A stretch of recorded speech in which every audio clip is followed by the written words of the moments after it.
Hi mga ka-traders at welcome back to my YouTube channel again, no?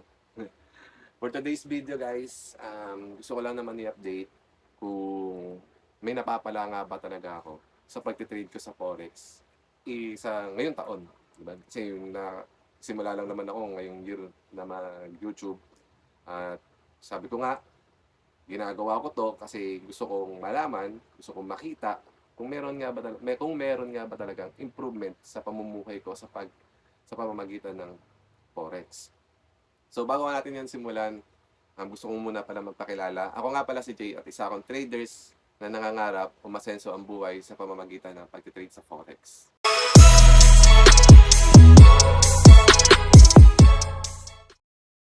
So ngayon, end of 2023, no? Ano nga ba yung mga nabago or mga nakamit ko o napala ko sa pagtitrade natin sa Forex. So, sa tingin ko naman ay napakaraming nabago, napakaraming um, na-improve. Unang-una siguro sa pamumuhay. Way back ako nung panahon na hindi pa ako nag-trade. Last Christmas nga lang namin eh. Kung makikita mo yung kalagayan namin, last Christmas siguro mga 21, mga ganun, o 20. Ay, 2019, no? Noong 2019, nung nagkaroon ng pandemic, yan yung pinaka-worst na naging Christmas namin. Saka New Year end namin. Napaka talagang worst. Lahat naman siguro dahil nga tinamaan ng pandemic. Nung hindi pa ako nagpo-forex, napakahirap. Nung nag-buy and sell pa lang ako ng motor, ah, bago ka kumita, kailangan masipag ka. Masipag ka sa pagdampot ng motor or pagdampot ng unit. Kasi kapag hindi ka masipag dyan, wala ang unit, wala kang pambebenta. Pangalawa, kailangan talaga sipagan kasi yung kinukuhanan mo ng unit, iba-ibang lugar. Merong Laguna, depende kung saan ka makaka-hunting. Online pa yun guys, online nang-hunting ka. May mga nagpo-pour sa market, di ba, sa mga FB. So doon, nang-hunting kami doon. Kailangan masipag ka mag-scroll, masipag ka pumasok sa mga buy and sell group, buy and sell na ganyan. Tapos pag may nakita ka ng unit na talagang alam mong kikita ka, i-grab mo na. So, ganun yung buhay ko nung nagbabuy and sell ako ng motor. Although, hindi naman talaga ganun din kalaki yung kinikita. Sakto lang na may kinakain kayo na pantatlong beses ang araw. Tapos, kulang din, hindi rin nakakaipon. Kaya hindi mo nakakamit, hindi ka nakakabili ng mga appliances mo sa bahay, mga ganun. Kasi sakto nga lang talaga, sakto lang para kumain. No? Tapos, nagtayo naman ako ng computer shop. Kaya naman, ito nga, tinamaan naman nung pandemic. Talaga namang inabot ng hanggang sa nagsara, hanggang sa wala. Nakwento ko na yan sa mga nakaraang video ko. Siguro kung nakasubaybay kayo sa akin, nakwento ko na yan kung paano ako napasok dito sa pagte-trade. So, hindi naman yun talaga yung nandihin naman talaga yun yung pinaka-topic natin. Eh, kung meron ba talaga akong napala ngayon 2023. Siguro last year nga, yung sabi ko, napagawa ko to. Itong tinitirahan namin na dating computer shop. Kasi dati guys, puro tagpi-tagpi lang yan. Puro kahoy, yero, or trapal, yun. Para, maano lang yung computer para hindi mabasa. Ganun.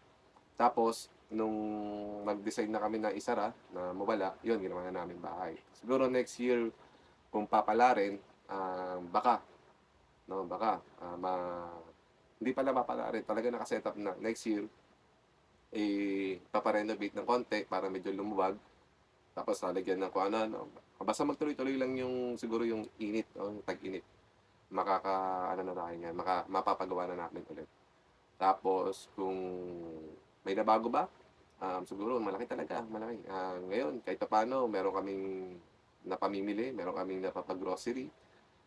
Grocery na kahit paano, maabot hanggang kada isang linggo, grocery, kada isang linggo, grocery. Hindi katulad noon na talagang kahit pang grocery, ang laki ng binago ng Forex sa pamumuhay namin.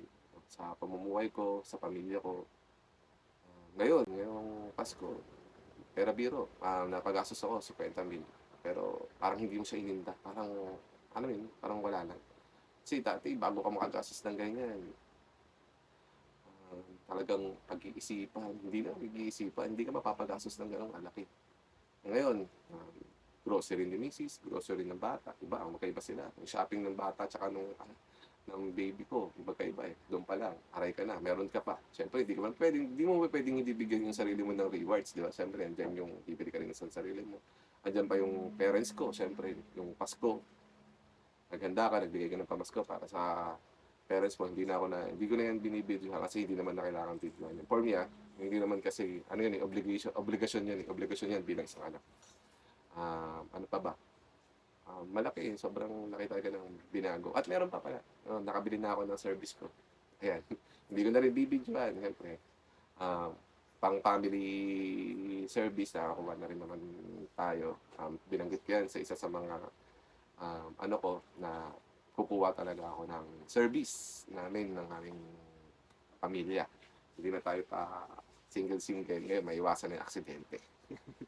Diba? So, ang laki talaga ng binago ni Forex and hoping soon may alis ako, no? May alis ako sa sitwasyon pa na to. Yung, alam mo yun, yung goal natin sa buhay. Kasi, maniniwala ka guys na yung goal mo, pag yung goal mo sinamahan mo ng paggawa o kung gagawin mo, high chance na makuha mo yung goal mo. Pero kahit hindi mo maabot yung goal mo o nag-failure ka, at least masasabi mo sa sarili mo na may ginawa ka para dun sa goal mo. Diba? Mahirap naman kasi yung may goal ka pero hindi mo naman ginagawa. So ako, yung goal ko, yun, lagi kong tinitake. No? Kahit ano pang risk, walang problema. Pero doon sa mga wag naman yung magbebenta ka ng high risk talaga, yung magbebenta ng pinagbabawal na technique. So yun,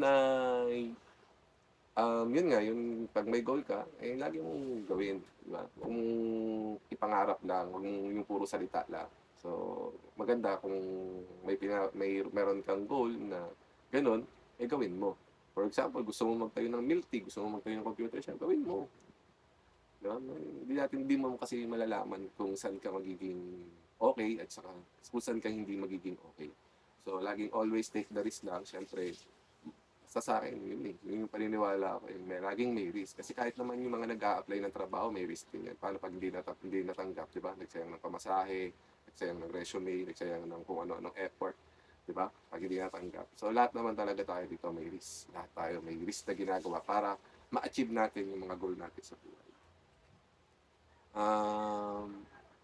Siguro mapapayo ko sa mga hindi pa nagiging profitable traders, no? Bago ko i-end tong video na to, be patient, tapos trust the process. Bakit? Kasi di ba pag nagtitrade ka, nagkakaroon ka ng losses. Kapag nagka-losses ka, tinitignan mo kung bakit. So, nandun yung tinatawag na charge to experience. For example, kasi naging greedy. Di ba? Naging greedy kasi ako. So, charge to experience. So, yung experience mo, sure, sa susunod, hindi mo nagagawin. Kaka-charge mo ng kaka-charge to experience sa pagkatalo mo. Hindi mo na, dahil, siyempre, charge to experience ka, ang dami na. So, hindi mo namamalayan na yung ginagawa mo is nagiging 100% na pala. O sabihin natin 90% na pala. Ibig sabihin, nagiging okay ka na pala. Diba? Nagiging okay ka na sa pagtitrade. Diba? Doon naman sa mga bago, yun din. Be patient. Aral lang ng aral. Tapos, trust the process. Diba? Nandun na nga. So, dahil nagkakaroon ka ng charge to experience sa pagtitrade, so yung process, gumagana na pala nang hindi mo rin namamalayan. Diba? So, in the end, magiging profitable ka na. Basta huwag ka lang titigil sa pag-aaral. Huwag ka lang mawawala ng pag-asa. So, kasi magkakaiba tayo. Merong madaling makapick up, merong slow learning. Diba? So, slow learning. Oo, pero kung tatagal, makukuha niya rin. Magiging okay din. Matututunan niya rin. Meron naman madaling makapick up, okay siya.